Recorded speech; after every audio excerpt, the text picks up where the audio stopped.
Estamos lendo a carta de Coríntios, capítulo número 3, versos 6 em diante, o qual nos fez também capazes de ser ministros de um novo concerto, do Novo Testamento, não da letra, mas do Espírito, porque a letra mata e o Espírito vivifica.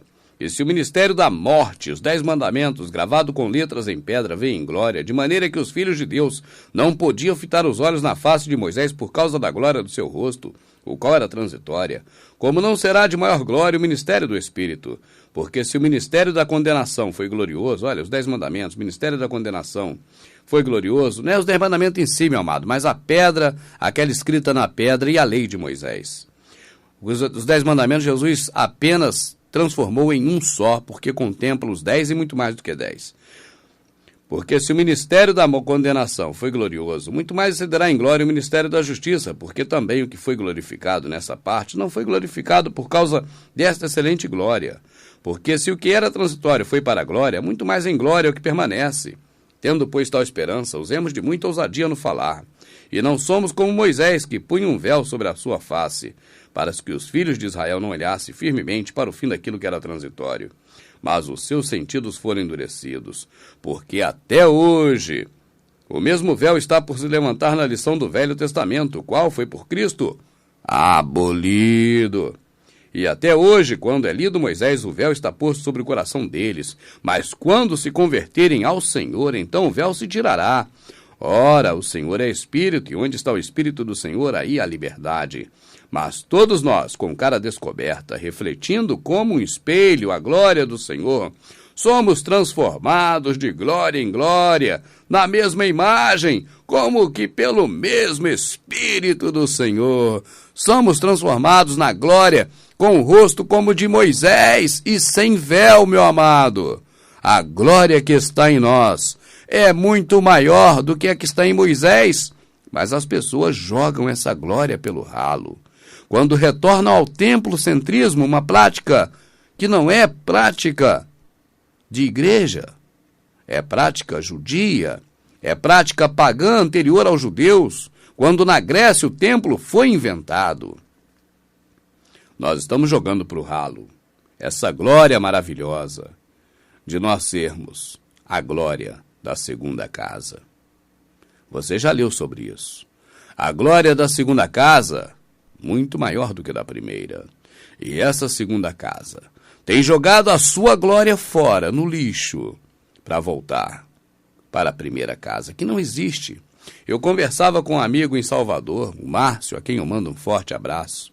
E o Márcio me dizia, irmão Rubens, se os judeus que tinham um templo dado a eles, se eles pudessem, se eles ousassem desrespeitar a Deus, eles fariam outro templo. E por que nunca fizeram? Por que estão sem templo? Porque eles sabem que aquele templo foi Deus quem derrubou. E eles não ousaram fazer outro templo.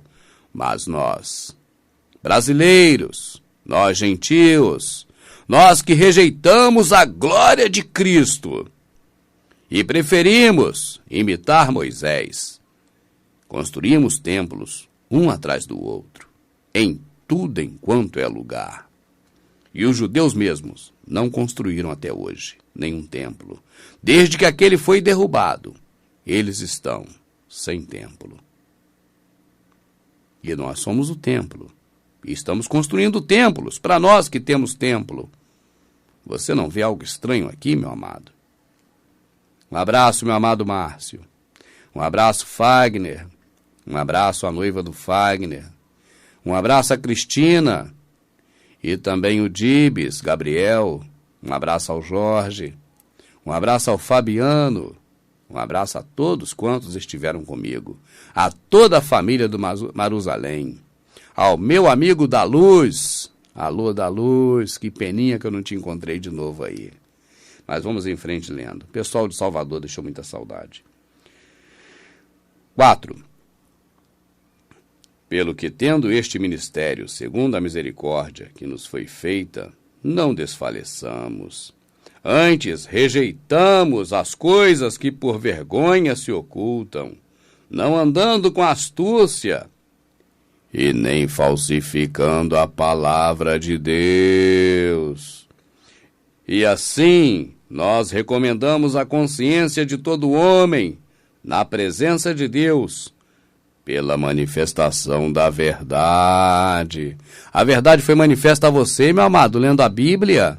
Não é porque estava comigo que eu sou especial, nem melhor que ninguém não, meu amado. É que eu não tenho ovelha para arrancar a lã e comer a gordura. Então eu posso falar o que está escrito da forma que está escrito, meu amado, como você pode. Você também não tem ovelha para você arrancar as tripas, os ossos, e despenar e despelar tudo, não. Nós podemos falar a verdade. Nós podemos dizer que o Novo Testamento é renúncia. Nós podemos dizer que aceitar Jesus é um péssimo negócio para quem quer comer o melhor dessa terra. Nós podemos dizer que quem torna ao vômito, quem volta ao lamaçal, é quem pratica, obedece e fica maquinando coisas do Velho Testamento. Mas se ainda o nosso evangelho está encoberto, para os que se perdem, está encoberto. O evangelho está encoberto para você ainda, meu amado. Você não percebeu que o que nós lemos aqui é a verdade? Eu sinto muito em te dizer. Capítulo 4, verso 3. Mas se ainda o nosso evangelho está encoberto, para os que se perdem, ele está encoberto. Nos quais o Deus deste século, que eu já desconfio que não é Satanás, pelo que eu venho lendo a cada dia, pelo que eu venho lendo minuciosamente a Bíblia com você, porque eu já li a Bíblia, eu não falo nem a Escritura, mas a Bíblia. Eu já li diversas vezes.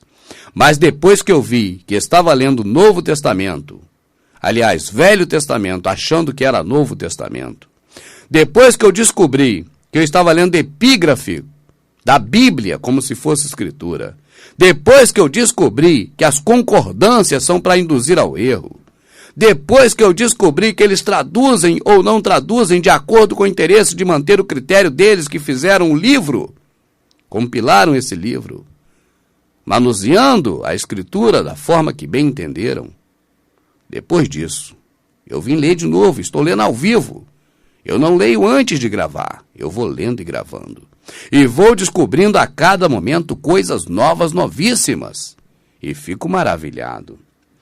E agora eu já começo a pensar, meu amado, o Deus desse século, do século de Paulo, não é do século seu nem meu, mas o Deus do século de Paulo que ele relata aqui, o Deus deste século, que cegou o entendimento.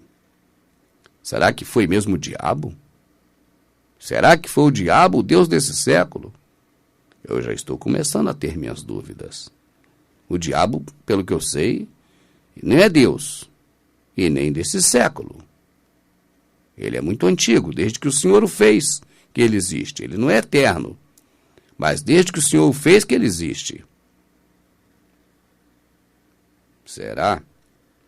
Me ajude, meu amado. Eu só desperto, eu não sei tudo também não, viu? Me ajude. Mas se ainda o nosso evangelho está encoberto, para os que se perdem está encoberto, nos quais o Deus deste século cegou os entendimentos dos incrédulos, para que lhes não resplandeça a luz do evangelho da glória de Cristo, que é a imagem de Deus. Porque não nos pregamos a nós mesmos, mas a Cristo, Jesus, o Senhor. E se nós mesmos somos vossos servos por amor de Yahushua, porque Deus que disse que das trevas resplandecesse a luz, e quem resplandeceu em nossos corações, para a eliminação dos conhecimentos da glória de Deus, da face de Jesus Cristo, de Yahushua Hamashia. Temos, porém, este tesouro em vasos de barro, para que a excelência do poder seja de Deus e não de nós.